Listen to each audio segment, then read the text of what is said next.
Hey guys, Matt here, Right Brewery. Happy Homebrew Wednesday. It's really late on a Wednesday for me. I just got done at work. I should really try to do these on Tuesday because Wednesday there's just not a lot of time. I wanted to show you guys first. Do the same thing that Dean did on his video. I got his Gose Cuervo in the mail. Get these closer to the camera. So we're gonna do a side by side on these, just like he did. This is my Gose Cuervo and his. And there you go. Gotta have those logos, those awesome caps. I've been really looking forward to this one and seeing how much it relates to what mine is. So I guess I'll pour mine first. Got a little hiss there. And I got these cool muffin top glasses. I'll tell you about that here in a second. I entered a little bit of a competition. And got some glasses. Alright, go ahead and pop open the Gose Cuervo. A little hiss on that one too. And got some people over right now, so I'm just kind of camping out here in the garage. So sorry about any background noise you might hear. Also sorry for the poor lighting. I only got the one light in here. But look at that. You know what? Let me see if I can turn on the other light.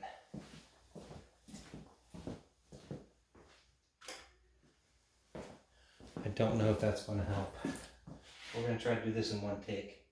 So this one is mine, and this one is Mike Dean's. So look at that. They are pretty close, pretty much identical. And I didn't pour as aggressively as he did on his video. I just watched his yesterday, so I didn't get as much of a hit on there. But that's all right. They're pretty much spot on similar. I'm going to start with mine, I think, because I'm familiar with it. I pretty much bottled the whole batch, so I kegged it, let it sit in there for a while, cold crashed and whatnot, and then bottled it off and then sent a couple over to Mike. So let's see what we have here. Cheers.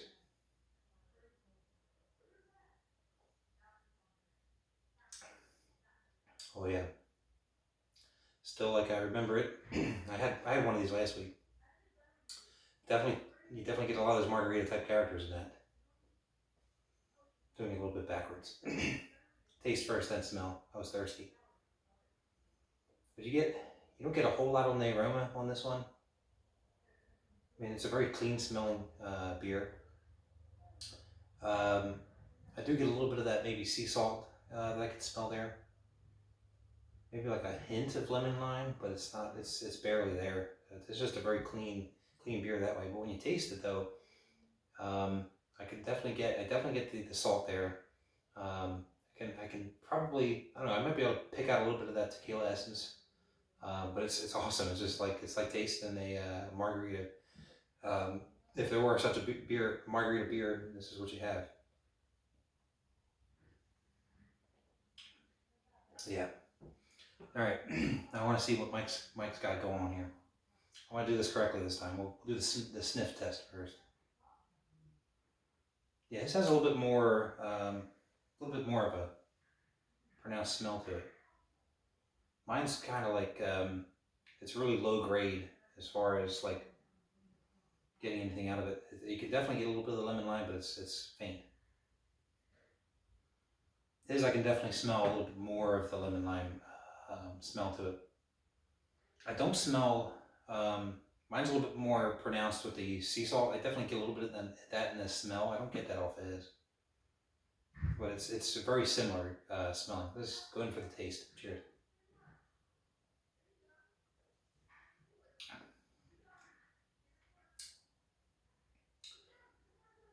Yeah, that's interesting. It's definitely a little bit different. It's like it's got a slight different take on it. It's really interesting.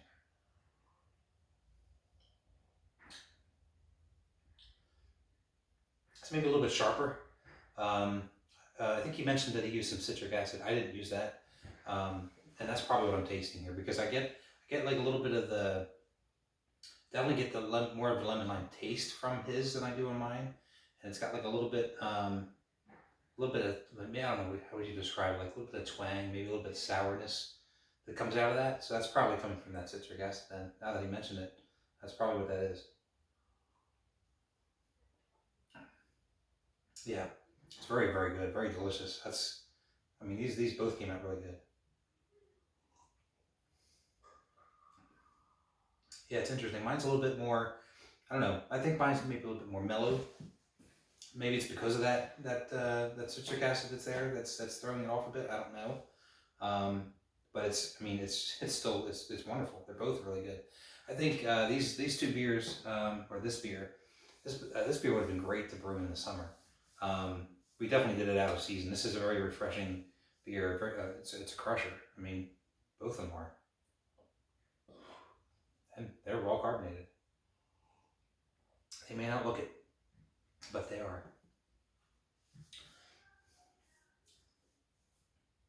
Yeah.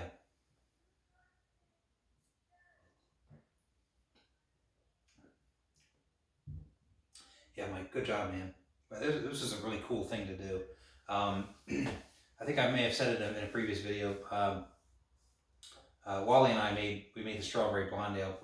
We didn't make the exact same recipe. We were close. We used the same grain bill. We changed up the hops and the yeast, and it was interesting to see what that kind of brought to the table. This, however, was the exact same recipe. As a matter of fact, I'm going to help you out here, Mike Dean, because I remember on your video you didn't have the ingredients at the ready. I actually brought my notes over here just in case anybody was curious. So this has 4.5 pounds of wheat, 4 pounds of Pilsner, and at the end of the mash, didn't do it during the mash. I had a 5.2 mash, I believe. Yeah, 5.25 pH on my mash. And then I used 1.5 pounds of acid malt to bring it down after the mash was over. I kind of did that at mash out and brought that down. Ended up not bringing it down to what I wanted it to be. I remember Mike's had said at his pH, I think he said he got his down to 4.2.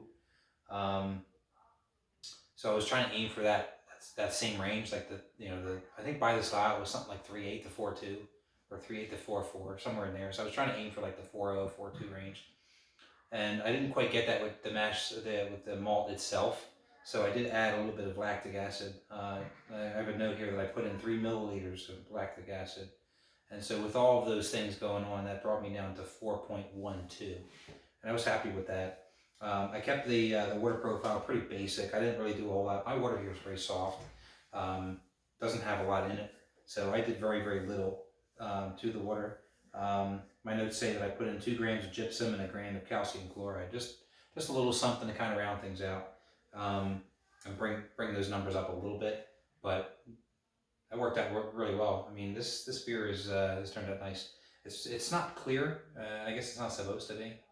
With probably with the the amount of wheat and whatnot that's in here, but it's a damn good beer. Thank you again, Mike. Yours turned out just as well, if not better. I mean, it just depends on what your taste is. I mean, it's really like it's the same beer, but it's got like a little bit of a twist to it. Both of them are just a little bit different. And that's just that really just shows you you could brew the exact same beer. And just each other's hand in it has their own spin on the craft, and there's nothing wrong with that. Definitely get to showcase your skills, Mike. There, so thank you for doing this. This collaboration was a lot of fun, and thank you for sharing a sample of yours. I definitely encourage others to do the same. I'd like to reach out to a couple other brew tubers this year and see if I could do some kind of a collaboration as well. It'd be a lot of fun. Speaking of which, I did say earlier I was going to talk about these glasses. So yeah, I ended up getting from Brewing America. I ended up getting a box of four of these little muffin top glasses, and they gave me the option to have the logo on there or not. I said, you know what, to show off the folks there that supplied me with these glasses, so I'm okay with that. Adds to my collection. I don't have any glasses that are like this, so this is cool. Pretty much fits a 12-ounce bottle of beer. That works out well too. I already know what mine tastes like really well, so I'm gonna finish this out with yours. I love this. Damn good beer,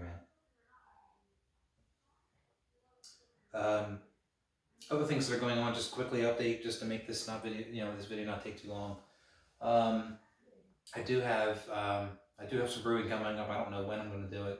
We're kind of recovering still from the holidays, and I just started my new job this week, so it's been a little bit hectic. I do plan on brewing that Irish Carbon Stout next, so that's coming up soon.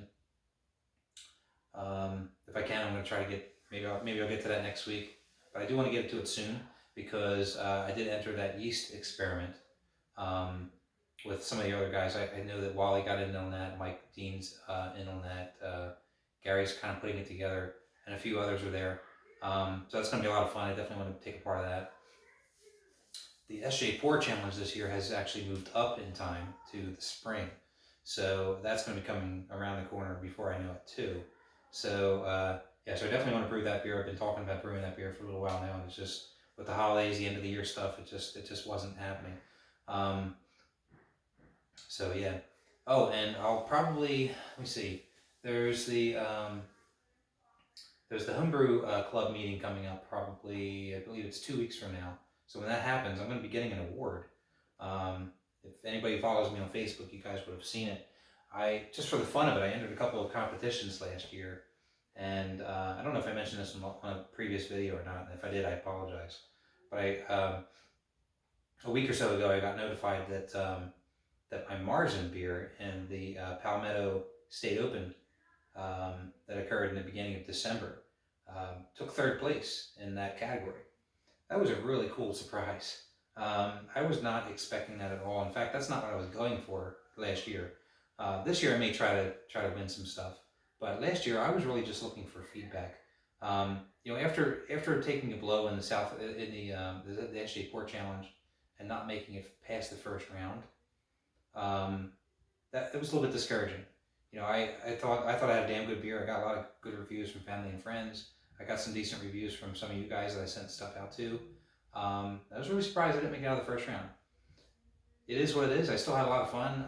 It's an awesome competition. I got to play hub coordinator for one of the rounds, and that was a lot of fun. So I'm looking forward to getting more and more involved in that, as well as other things that I can here in 2020. Who knows? Maybe I'll be another hub coordinator. That'll be a lot of fun. But anyway, I entered those competitions because I just wanted to get other feedback. I wasn't expecting to win anything. I just wanted to see what other people had said. And so I went the competition route because these guys are sanctioned judges. Part of the AHA and part of the, following the style guides and whatnot. So I definitely wanted to see what their take was on it. I know what my friends and family say. They're not as particular as some of you guys are, but they know what they like and they know what they don't like, and I get honest feedback. So this was a different spin on that, and I definitely got some interesting feedback from sanctioned judges. So that was cool to get that. But man, getting 3rd place, that was nice. That was cool surprise. So anyway, that's really all I have for you guys this week. I don't know what next week's got in store yet, but we'll keep these going. I'm going to try to keep these rolling through 2020. If I can do every week, I will. If not, I'll do it as close as I can. Did really well last year, and I'd like to continue on that tradition. You guys keep those videos coming. We'll see you in the next one. Hopefully, we'll see you in the SJ Pour Challenge this year, as it's coming around pretty quickly, being at the beginning of the year. Hopefully, I'll see some of you guys in the yeast experiment. That'll be a lot of fun. And I also hope that I can get to go to Homebrew Con this year as well. So that'll be cool. It's in Nashville, which isn't far. I'll probably drive there. I think it's like a 5-hour drive for me. So yeah. Anyway, enough rambling. I will see you guys later. Have a happy Homebrew Wednesday, everybody. Cheers. And hey, if you haven't been fortunate enough to get a beer from the Dean's List, check him out. He brews some damn good stuff. I know he has a lot of good things to say about mine, but man, he's up there as well. If not, he's killing it. So good job, Mike. Thanks again for collaboration. I know I've said that a couple times in this video. I'm not going to edit this one. I'm just putting it straight out there. So anyway, enjoy. See you guys later. Cheers.